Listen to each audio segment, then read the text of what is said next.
Welcome back to another edition of the Tired Pod. We are back and better than ever. Shez, how are you doing? Man, so tired, but happy to be here. I agree with you. I am tired too, so I need this. And what I thought was interesting this week was what Alan Prost has been doing, right? He, in my opinion, has been setting the world on fire in this interview with Sports Illustrated, in which he's talked about many things, everything from Formula One and social media, the growth and popularity. Oh, he's also referred back to what Max means to the sport, what Lewis means to the sport, and he's talked about so many different items in there. So I wanted to get your take on it because you are an F1 historian, a savant in this regard. So I wanted to kind of get your take on it. What do you think? Yeah, so I read it too, and there were some things that stuck out. I mean, the one that I think is caught on social media, and the one that really caught my attention was his take on Max's place in current Formula One. And I just wanted to read a couple of quotes from there. So he said he was comparing um, his era to what's happening now, and he said, "quote So it's a little bit different." But I still think that if you have a fight for a championship with two or three different teams, the value of the winning driver is always Ooh, better. ooh. I, Ay, you know, ay, ay, ay. Max is devaluing his own championships by not having anyone to drive against. Um, and he said that it wasn't like that in his era, but then when Ayrton started to dominate, he started that having a number one, number two driver. Michael was the same, and Lewis was the same, and now it's Max who's doing the same thing with this number one, number two driver, and dominating with no competition. And I have to push back against that. I have to because come on, mate, right? So his Max, championships were the ones that counted, right? And then everyone yeah, else yeah. since then is Uh, like, oh. Hey, Yeah, but no, at least he'd give Kimi Räikkönen credit for it, right? Like I mean, he was he did kind of beat out two people, so I yeah, guess yeah. I mean, that wasn't, yeah, yeah. Maybe he did. But Ala is maybe forgetting 1993 as well, where he just ran off yeah, into the that's distance. right. But on Max specifically, I definitely have to push back because he was a key player in probably the greatest Formula One season of all time, um, and he did win that championship. Yeah, I too push back on what Alan said. I do not agree with it one bit. Well, I would say, in fairness to him, the question that was asked to him was, "What do you make of the fact that Max, or it could have been anyone, right, that is so dominant in the sport since 23, and no one really has threatened to beat him other than science, right?" So the question was also framed kind of interestingly, but I thought it was very interesting and cheeky that he decided to get in there and insert himself and Ayrton in there. To me, that's a little bit of look at me, Louis, right? It's like I did it in an age where it wasn't quite the same way. So I thought that was interesting. But go on then. You yeah, you which were is gonna why I definitely do. I agree. I do need to push back on that because it's patently not true. Yeah, Max might be running off with the championship right now, but he hasn't always had it that way. And actually, I think he's proven himself, um, in the heat of intense battle, um, and and yeah, the thought that I had was that it really it's what we should have seen, what we could have seen in Hmm. 1994. And I do want to take everyone back a little bit because on the anniversary, I guess, of that season, we're not a million miles away from the fateful day either. Things were looking familiar. Interesting. Yeah. So what happened in 1994? So the first thing was the setup to the season, right? So Ayrton Senna has just moved to Williams, right? Um, Williams had been chasing Senna for years and years and years. We know that Frank Williams and Ayrton Senna have been in dialogue for years since a test at the beginning of Ayrton's career, in which he'd been in a Williams and really impressed the team, but there'd never really been a space for him. Maybe he would have been there in 1993, but Prost had said that, look, I'll come and drive for Williams, but the only stipulation I have is that Ayrton's not in the other seat. And what about Williams themselves? So in Williams, 1992, 1993, 1992, they were runaway winners. They were dominant, with Nigel Mansell, winning a record number of races that season. And 93, Prost won it again without even trying. He just sort of turned up. did the business on track and went home. And who was their lead designer at the time? Only a chap called Adrian Newey. Would have known. Who would have known? And at the time, Senna was the undisputed king of F1, right? He was the guy that you had to beat. Since Prost had sort of retired the season at the end of 1993, there wasn't really anybody else that had the cachet of Senna that had the sort of longevity, had the success that he had.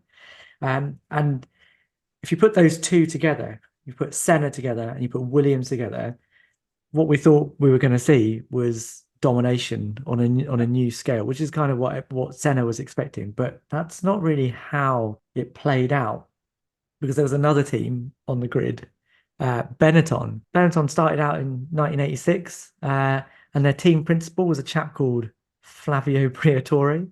And old Flav had no racing experience, but he was basically selling the F1 team to Benetton as a way of advertising their brand on a wider scale. And he had got together a bunch of people that were going to change things in Formula One. So some of the names: Ross Brawn, Rory Byrne, Tom Walkinshaw, all these guys that you'll know from going forwards and domination that happened later on in Formula One history. They were all there. But there was a key cog in all of that, a chap called Michael Schumacher. And he made his debut in 1991. He qualified seventh in a Jordan, and was quickly snapped up by Benetton. And he'd spent 1991 up until 1994 just sniping at the Prost and the Williams, getting the odd win when he could. Spa was always a favorite playground for him. Maybe that sounds familiar too. And he'd shown that he was amazing in the wet, and he was on a collision course with Senna. And the other thing that had changed in 1994 was that the FIA, to try and improve safety, had felt that cornering speeds were too high, and one of the reasons for that were all of the electronic aids that were on the car, right? So traction control, launch control, active suspension, all of those things were on the car, and they banned them for 1994.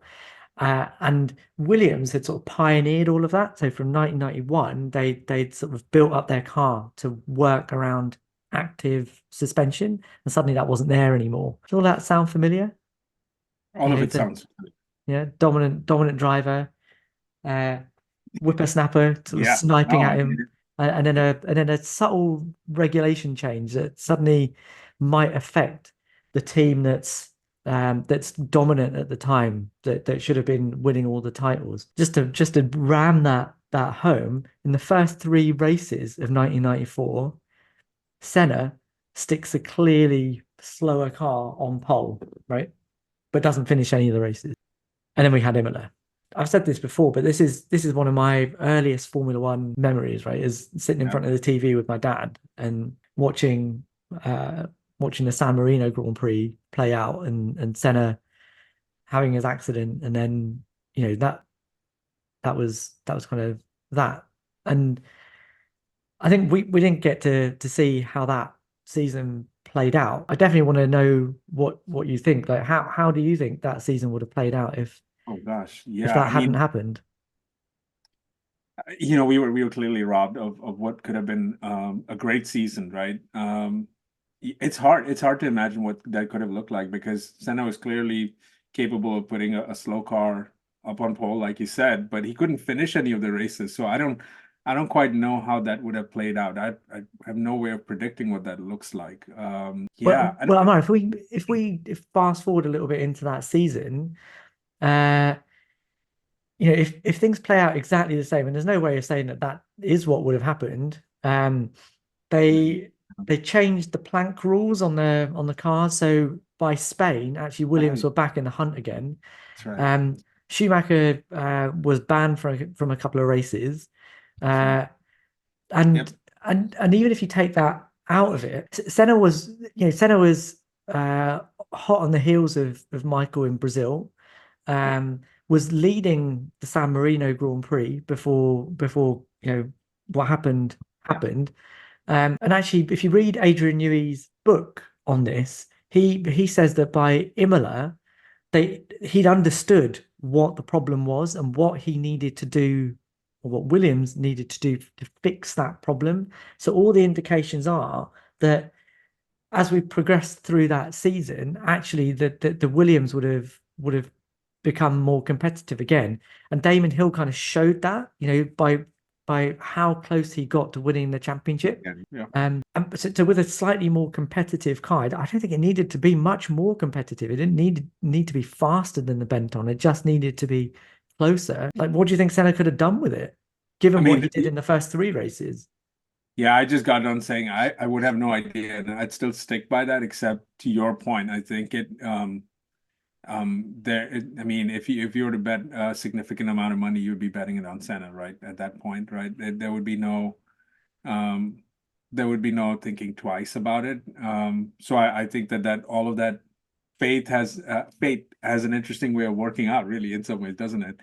Um, I mean, I do think Senna could have, well, he would have been in the lead for it, right? He would have had a good chance at winning, but I don't know. I feel for me, after that moment, that whole season changed completely, right? I mean, it was much like you. I mean, I sort of go back to what, and I had the chance to look at replays and things like that. I didn't get to see it live. So that was interesting that that season was marked by a tragedy that never should have happened. But yeah, I mean, to your point, I think Senna could have run with it. I mean, we saw how close Damon got up until the last race, right? Yeah. Not too far from where you're at, though. That particular race, right? The final race of the season. Yeah, yeah, Adelaide. Yeah. And also, again, another parallel, a season that ended in controversial There you go. circumstances, isn't Yeah, it? That was it a did. it was a very, very dodgy moment, wasn't it? But that was maybe a slightly disingenuous way of me putting it, because I don't think Senna was Yeah. nailed on Oh, to win that championship. But I think it would have been, yeah, it wouldn't have been a done, it wouldn't have I been a mean, done deal. And I think we would have been able to see those two go head to head in cars of yeah, similar ability. that's it. And there's that sort of feeling of passing the torch So a little bit. Go on. what still baffles me is that how does that compare to 21 though? Does that? Yeah. So I mean, let's look at the parallels, because I think there are some there are some, they're not carbon copies. When can they ever be? But there's something to be said for the fact that, what we saw in 2021, I think, is what we would have seen Yeah, because in they're intent. 1994, but we were robbed of it. So we were finally given the denouement, that fight between the veteran that's been in there, has been winning all the races and been doing it for years and years and years, is considered the greatest in the field at the time that he's driving, versus the guy that's up and coming, that's hungry, that's been getting those opportunistic wins when he could, has been sort of talking up his own chances, been also creating those little ructions with the guys at the top, um, and has had his own little controversies too. All of those things. It's uncanny how close that particular part of it is. And then when you get into the specifics of 2021, there was a rule change at the beginning of the season that changed the floor of the car. So it meant that the overbody aero was changed. It was just enough of a tweak that it meant that Mercedes, who had been dominant with their overbody aero at that point, was suddenly brought back in line with Red Bull, who had been hampered by their engine, their power unit, um, and had to run a sort of compromised aerodynamic map for that, to compensate for that.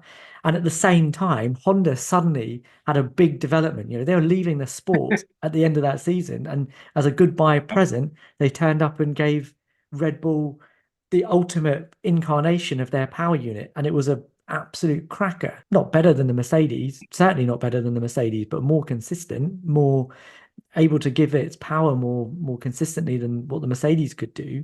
And that suddenly leveled up the playing field, didn't it? So no longer did you have the dominant Mercedes. It had been brought down to the level of the Red Bull. Go on, you're just about to say something. Well, no, I was going to say this is the beauty of the sport, right? Is that when these little things, these little variables that come through, and there's just a little bit of a tweak here, and there's just a little bit of this here and there, and then you also had, I mean, I think you're right in comparing the parallels between Senna Prost and Max Lewis, right? Because I think the storylines add up very well, and I think that um, they are bitter rivals, right? I mean, and now Lewis is not in the game yet. Maybe next year will be different, but that year was pretty tense all year round. Now I don't remember how '94 played out in that sense, and how, or even the years before that, we never got a chance to see how that would have worked out. But I think that would have been interesting. Given this day and age,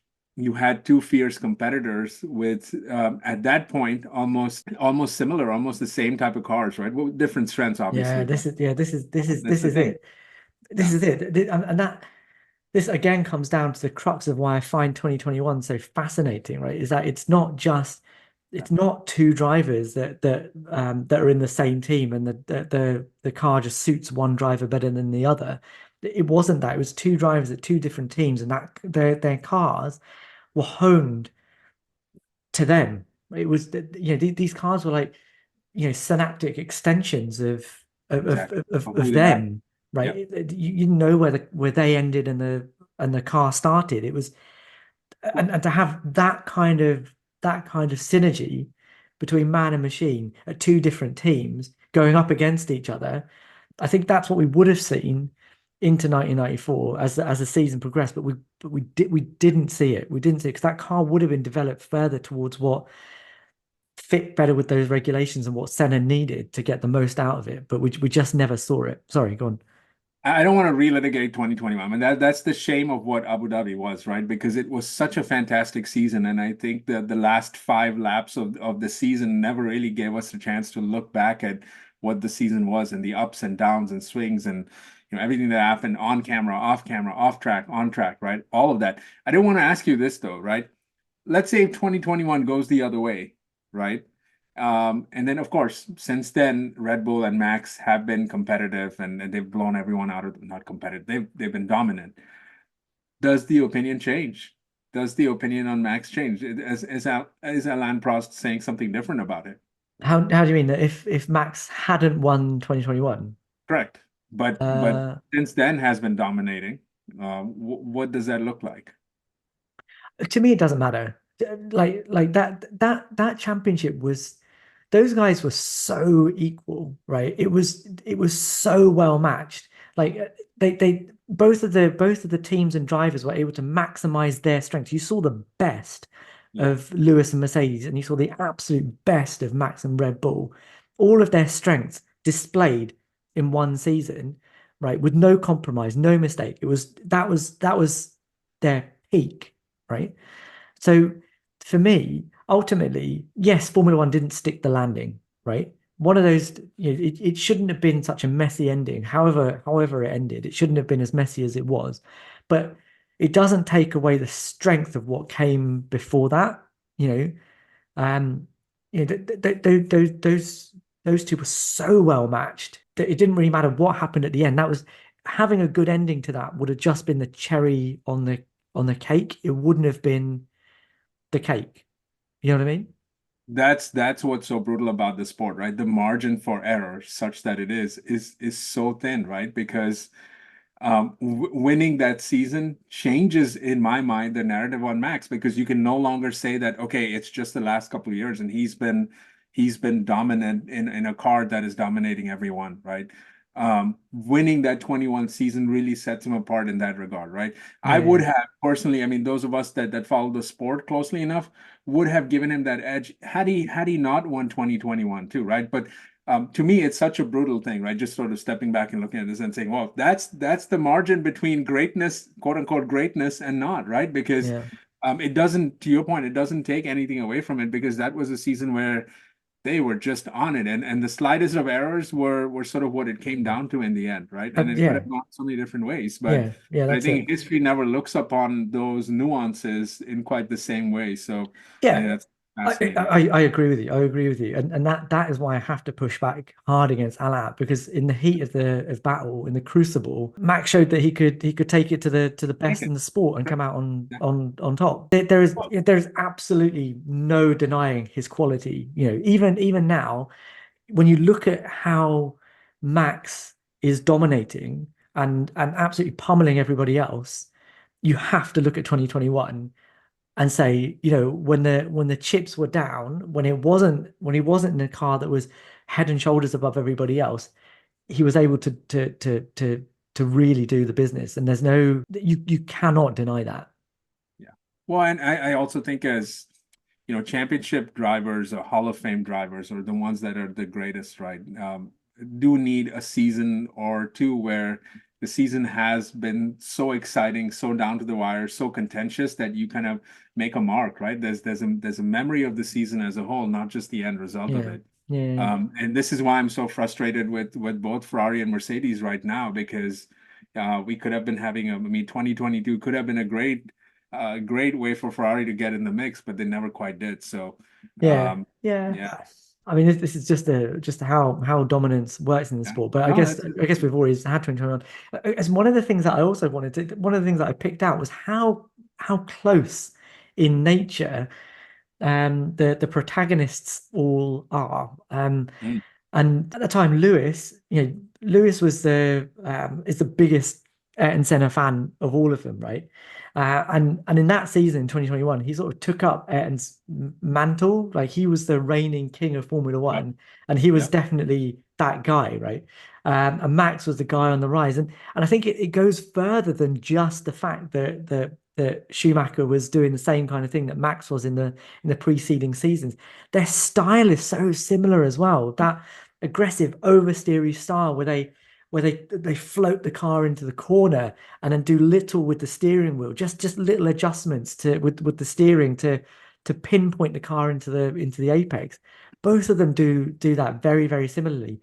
I think so, I saw somebody in one of our comments the other day asking if I thought that Max had a similar driving style to Senna with that stabbing throttle pedal, Yep. which he used that to overcome the turbo lag of the turbo era cars, and he had to adjust out of that again when they went back to the normally aspirated cars. But I think that actually the closer driving style is Michael and Max. I think they share a very similar driving characteristic. And it's another one of those parallels that I thought was really interesting between 1994 and 2021. Closing thoughts, Amara?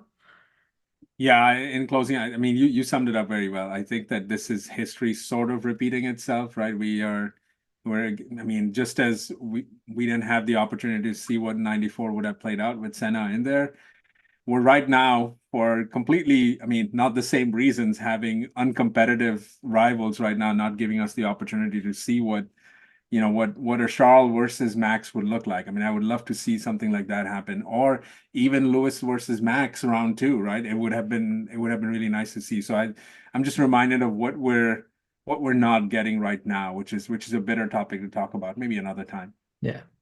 So Amara, 1994 was personal to me. Like I look back on that, I've got memories, and that's how I got into Formula One in the first place. But I also look back on that season, and there's a sense of loss that we lost this great Formula One driver, this remarkable human being, and a voice that I think would have been really important in Formula One right now.